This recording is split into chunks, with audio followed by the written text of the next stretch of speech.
The third studio album from the Swedish indie pop group Miike Snow brings together a collection of different styles of pop and electronic music that provides a number of fun, enjoyable and addictive moments that are danceable and layered. And with a splash of some down-tempo tracks, merging piano and electronic music as well, there's definite character to this album. However, this does go on to emphasise some holes that a lot of these songs have. Nevertheless, an act like Miike Snow are renowned for their attention towards providing poppy tunes and sticky beats and melodies, and lyrics tend to be somewhat secondary. But that doesn't mean that there are a handful of tracks that don't shine on the lyrical front. The opening track, My Trigger, which reads like a Bonnie and Clyde theme of two criminals on the run, starts off the album strongly, with a bass-heavy piano opening that's slightly jaunty, with a hint of bass guitar in the background, timpani drums and added electronic effects that work with the vocal delivery, which also has a hint of effects splattered here and there, providing little melodic hints after the chorus and during the bridge. It's one of the more organic tracks and also samples the Kool and the Gang song Fruit Man, which is kind of nice. Instrumentally,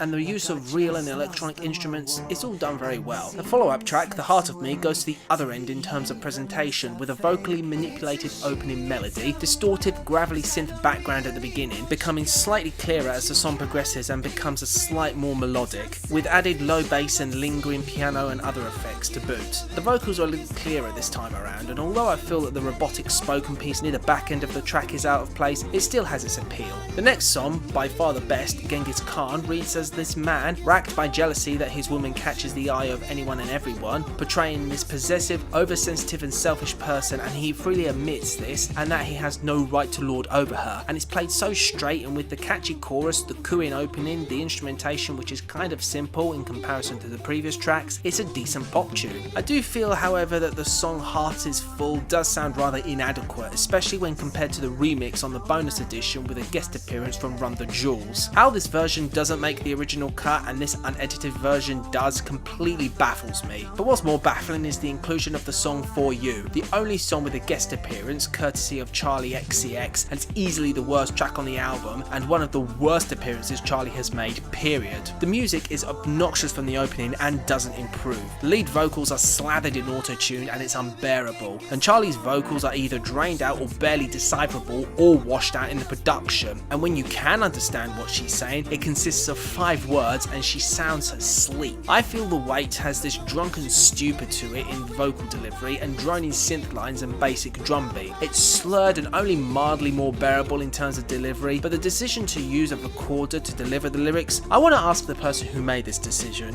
why?